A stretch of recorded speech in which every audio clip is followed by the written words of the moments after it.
안녕하십니까. 더불어민주당 서울관악을 국회의원 정태호입니다.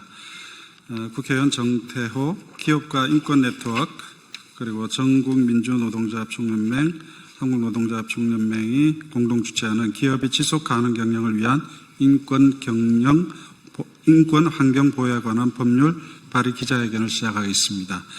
먼저 참석자를 소개해 드리겠습니다. 국제민주연대 나연필 사무국장님, 예, 그리고 민주노총 금속노조 박상만 부위원장님, 예, 반도체 노동자의 건강과 인권 지킴이 반올림 이상수 상임활동가님, 예, 그리고 공익법센터 어필 정신영 변호사님, 그리고 공익인권변호사 모임 희망을 만드는 법 김동현 변호사님, 공익인권법재단 공감 박영하 변호사님, 서울대 공익법률센터 양현준 변호사님, 기업가 인권네트워크 신유정 변호사님, 한국노총 유재강 정책2본부장님이 참석하셨습니다.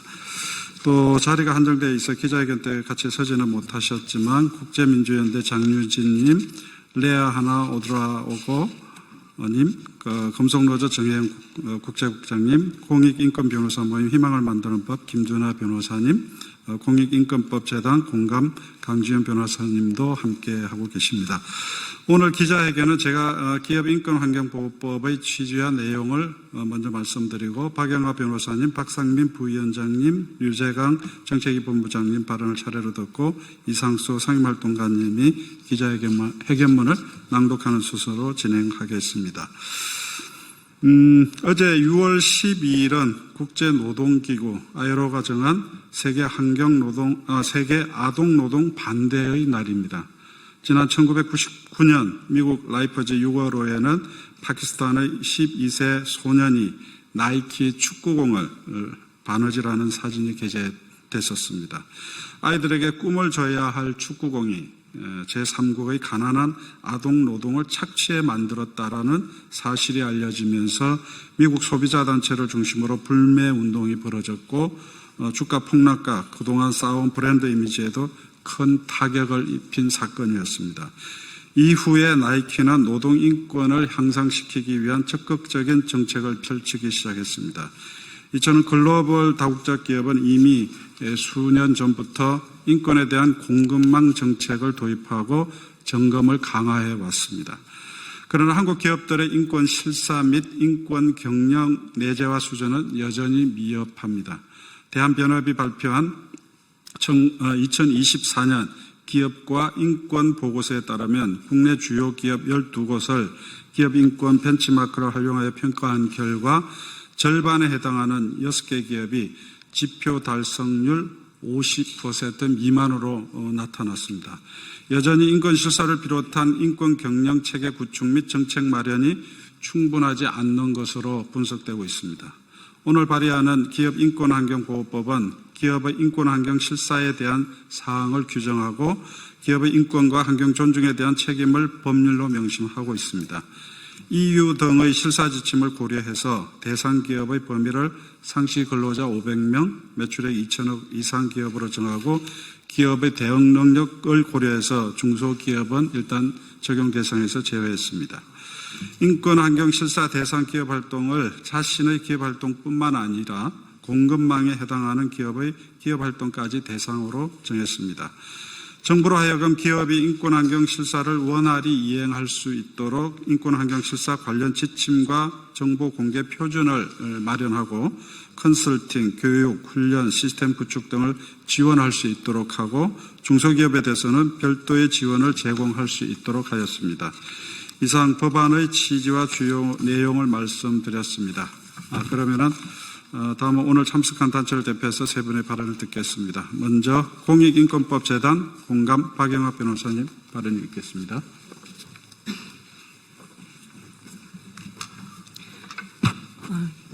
기업과 인권 네트워크는 오늘 대한민국 국회에서 기업인권환경실사법이 발의되는 것을 환영합니다. 법안은 국경을 넘나드는 조직을 갖춘 기업들이 국가와 개인을 포함한 여러 주체들과 다각적으로 관계를 맺으며 미치는 사회적 영향력에 주목하여 기업들의 영향력에 걸맞은 사회적 책임을 규범화한 유엔 기업과 인권 이행 원칙에 기반을 두고 있습니다.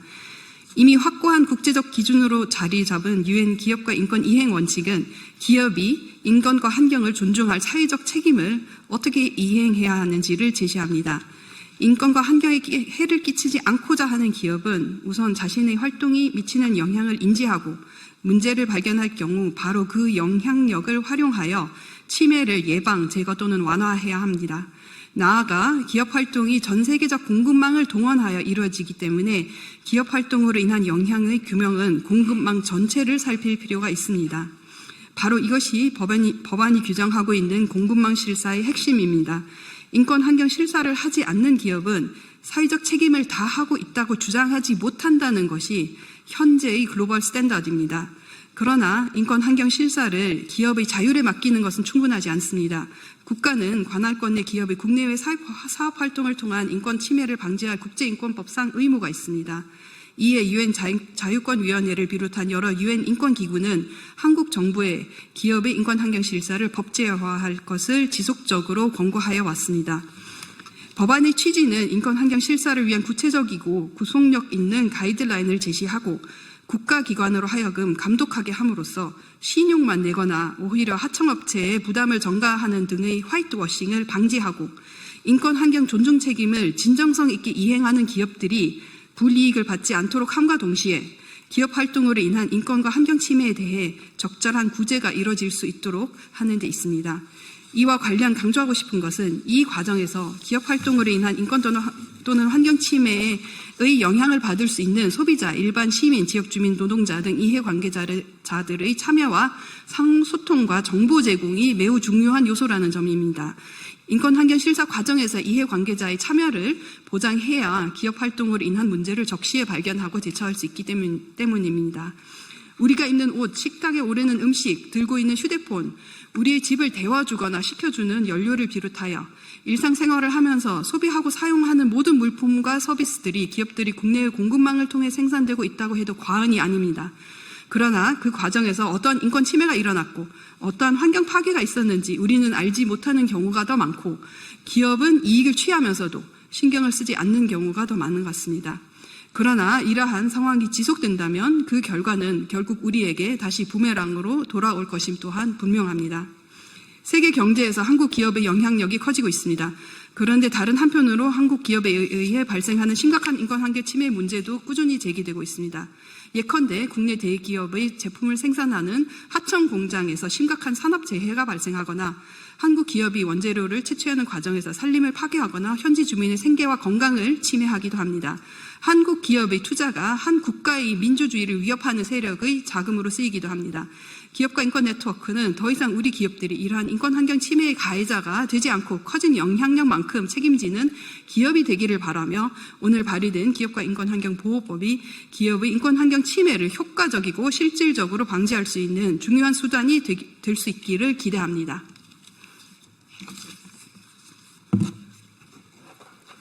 예, 다음으로 민주노총 금속노조 박상만 부위원장님 말씀 듣겠습니다.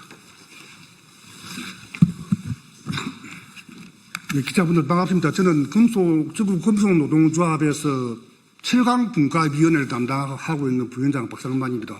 반갑습니다. 안녕하십니까. 민주노총 금속노조 부위원장 박상만입니다.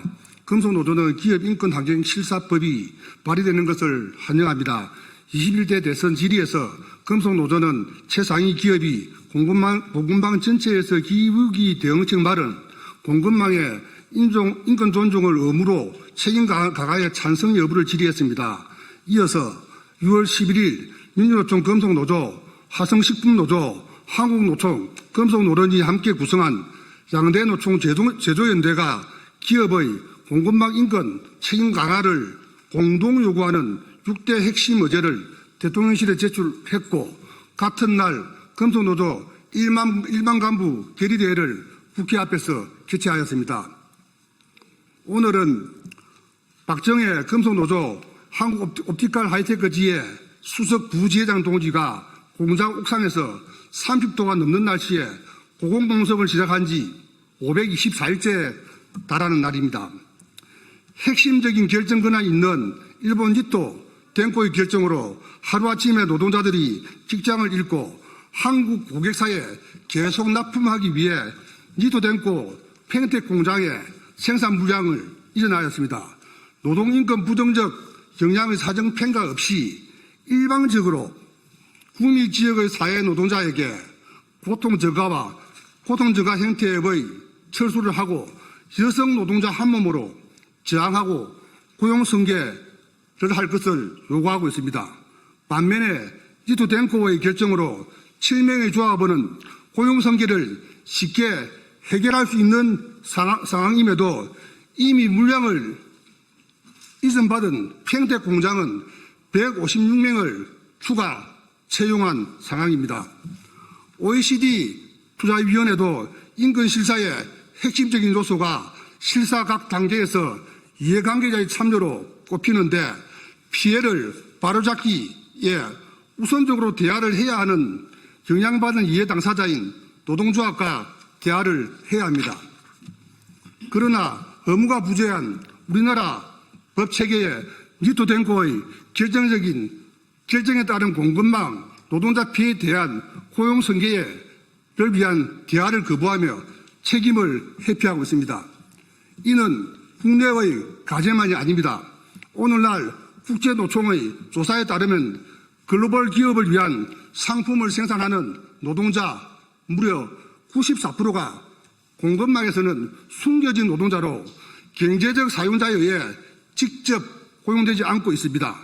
작년 2월에 미국 수출행 수천 대의 차량의 전장 부품을 생산하는 노동자들의 노동기본권 침해로 해당 부품 교체까지 미국 시장에 진입 못하여 원청의 공급망에 노동인권 침해가 계속 눈 감고 있는 방식의 관리가 인권 환경에도 경제 대책이 될 수 없음이 확인되고 있습니다. 이미 2011년 유엔 기업가 인권 이행 지도 원칙, 2011년과 2023년에 개정된 OECD 다국적 기업 가이드라인, 그리고 1977년 개정되고 2022년 갱신된 국제노동기구 다국적 기업과 사회정책에 관한 3자 원칙서는 등 국제규범이 확립되어 있습니다. 그러나 알고 있는 이러한 국제규범이 국내의 규제 프레임워크로 투명하게 제공되어야 준비될 수 있습니다. 이제 한국의 주요 수출 시장인 유럽을 필두로 각종 무역 장벽이 높아지고 있는 상황에 인권 기후 관련 공급망의 선제적 대응이 필요합니다. 기자분들 잘 아시겠지만은 금속노조와 관련되어 있는 유소의 많은 기업이 외국에 많은 투자를 하고 있습니다. 그 투자하는 과정 속에서 국내에서 진행된 노동권 침해, 환경 파괴 등이 점점 점차 더 글로벌화되고 있습니다. 이제는 글로벌 트렌드에 걸맞는 한국 기업답게 국제사회에 책임과 의무를 다해야 된다고 생각합니다. 금속노조는 인권 실사 관련된 법안이 제정될 수 있도록 함께 끝까지 최선을 다하겠습니다. 고맙습니다. 네, 감사합니다. 다음은 한국노총 류재강 정책위 본부장님 발언 있겠습니다. 네, 한국노총에서 노동인권, 사회정책, 국제업무를 담당하고 있는 정책위 본부장 류재강입니다. 먼저 한국노총은 오늘 정태호 의원께서 대표 발의하신 기업의 지속가능 경영을 위한 인권환경보호법 입법 발의를 진심으로 환영합니다. 다들 잘 아시겠지만 기업이 재무 성과로만 평가받는 시대는 이미 지났습니다. 정보의 전달이 급속도로 진행되는 현대에서는 재무 성과가 아무리 좋은 기업이라도 사회적으로 비난을 받거나 논란이 되는 부정적인 비재무적 이슈가 생긴다면 해당 기업의 지속 가능성에는 치명적인 타격이 있을 수밖에 없습니다. 따라서 기업의 지속 가능 경영을 위해서라도 인권 환경 보호는 재무적 성과 이상으로 중대한 그리고 필수적인 경영자의 의무이기도 합니다. 그러나 탄소 국경세나 EU 공급망 실사 지침 그리고 세계 각국의 ESG 공시 의무나 또 미 증권거래소의 기후 공시 의무화 등의 세계적인 이러한 흐름에도 불구하고 국내에서는 아직도 부족한 인식에 더불어 불편한 규제점으로 치부하는 경향이 없지 않습니다. 이대로라면 국내 기업은 기후위기 대응과 ESG 경영에 대한 뒤처진 인식으로 세계 시장에서의 경쟁에서 살아남을 수 없습니다. 특히 수출 주도의 국내 기업 그리고 그 공급망에 연계된 중소기업들까지도 매우 심각한 타격을 받을 수밖에 없을 것입니다. 그나마 ESG 경영을 주창하는 유수의 국내 기업들마저 부적절한 평가 기준이나 임의적이고 주관적인 평가 등에 그치고 있기 때문입니다. 따라서 오늘 정태호 의원께서 대표 발의하신 기업의 지속가능 경영을 위한 인권환경보호법은 인권과 환경보호를 위한 법안으로 보이시겠지만 크게 보면 국내 기업의 세계 시장에서의 경쟁력을 위한 최소한의 안전장치를 구축하는 기업의 경쟁력을 보호하는 그런 법안이기도 합니다. 또한 이재명 대통령께서 후보 시절 내세운 기업의 ESG 도입 및 확산 지원법 제정 공약도 이러한 인식과 맞닿아 있습니다. 모쪼록 오늘의 입법 발의를 환영함과 동시에 또 조속한 법안 처리 및 시행을 기대하고 또 한국노총은 기업의 지속과 발전 그리고 노동 존중을 위해서도 앞으로 적극적으로 동참해 가도록 하겠습니다. 감사합니다.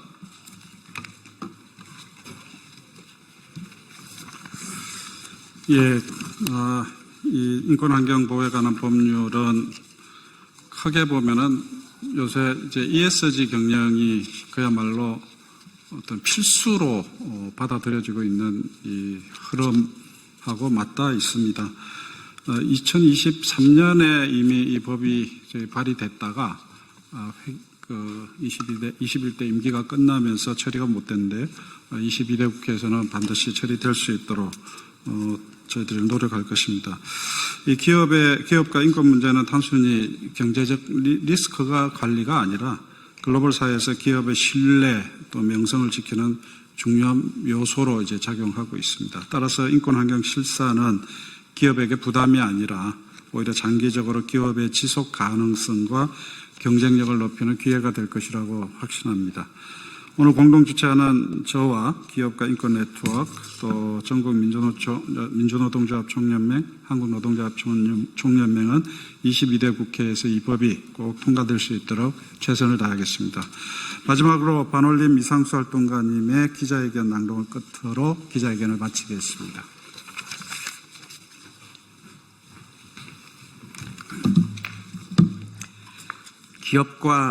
기업의 지속가능 경영을 위한 인권 환경 보호에 관한 법률안 발의, 국회와 시민사회의 공동 기자회견문. 2023년 9월 1일 국회와 시민사회는 아시아 최초로 역사적인 기업의 인권 환경 실사를 의무화하는 법안을 발의하였다. 한국 기업들이 국제사회에서 존경받는 기업이 되기 위해 그리고 한국뿐만 아니라 국제사회에서 한국 기업의 영향을 받는 사람들이 지속 가능한 미래를 꿈꾸기 위해 꼭 필요했던 이 법은 안타깝게도 지난 국회에서 통과되지 못했다. 그로부터 2년이 다 되어가는 2025년 6월 지금 전 세계에서 민주주의와 인권의 후퇴가 곳곳에서 목격되고 있다. 이러한 위기의 시대에 한국도 예외는 아니었다. 작년 12월 3일 바로 이곳 국회를 무력으로 침탈하려 한 비상계엄 사태는 한국의 민주주의와 한국 시민들의 인권을 침해하는 중대한 위협이었다. 그러나 우리는 한마음으로 이 위험에 맞서왔고 결국 우리는 헌정 질서와 민주주의를 지켜내는 성과를 거두었다. 그래서 세계는 다시 대한민국을 주목하고 있다. 빛의 혁명을 통해 출범한 이재명 정부의 첫 국제외교 무대가 캐나다에서 6월 15일부터 개최되는 G7 정상회의인 것도 의미심장하다. G7 회의에서 다뤄진 단골 주제가 바로 인권 환경 실사를 통해서 지속 가능한 발전을 이루자는 것이었다. 유엔과 OECD를 비롯한 국제사회는 지속적으로 한국이 그 경제 규모와 영향력에 걸맞게 한국 기업들이 공급망까지 인권 침해 및 환경 파괴를 일으킬 소지가 있는지를 확인하고 이에 대한 대책을 세울 것을 의무화하는 법과 제도를 만들 것을 요구해왔다. 그래서 전 세계적으로 보호무역주의가 다시 등장하고 지정학적 변화가 있다 하더라도 국제사회의 기업도 인류 공동체의 한 구성원이며 ESG 경영으로 대표되는 책임을 다해야 한다는 인식은 확고하다. 인권환경 실사를 법률로 의무화하자는 흐름도 마찬가지이다. 한국 정부와 국회가 이 법을 진지하게 논의하고 시행한다면 한국 기업의 경쟁력 제고는 물론이고 한국에 대한 국제사회의 신뢰는 더욱 높아질 것이다. 실제로 의류산업에 관한 가장 대표적인 국제적 시민사회 네트워크인 클린클로스 캠페인은 이번 법안 발의를 환영하면서 한국의 국회의원들이 기업의 책임 경영을 논의하는 데 있어서 가장 선두에 있다고 평가했다. 그리고 이 법은 무엇보다 바로 이 땅에 살고 있는 우리를 위한 법이기도 하다. 이 법이 기업의 지속가능 경영을 위한 것이라고 그 목적을 밝힌 것은 기업들이 인권 침해와 환경 파괴에 대해 경각심을 가지고 실사를 시행하는 것이 기본이 될 때 기업에서 일하는 노동자뿐만 아니라 소비자를 포함한 우리 모두가 보다 안전하고 지속가능한 미래를 꿈꿀 수 있기 위함인 것이다. 지난 겨울 민주주의를 지키기 위해 우리가 함께 들었던 그 빛을 우리의 일상에서 그리고 한국 기업이 활동하는 전 세계 곳곳에서 지속적으로 밝혀내기 위해서 우리는 다시 이 법을 발의한다. 이제는 한국이 공급망에서도 인권 침해와 환경 파괴를 예방하는 세계의 모범으로 나아갈 때이다. 아시아 최초로 발의된 이 법안이 곧 전 세계의 모범이자 표준으로 자리 잡기를 기대한다.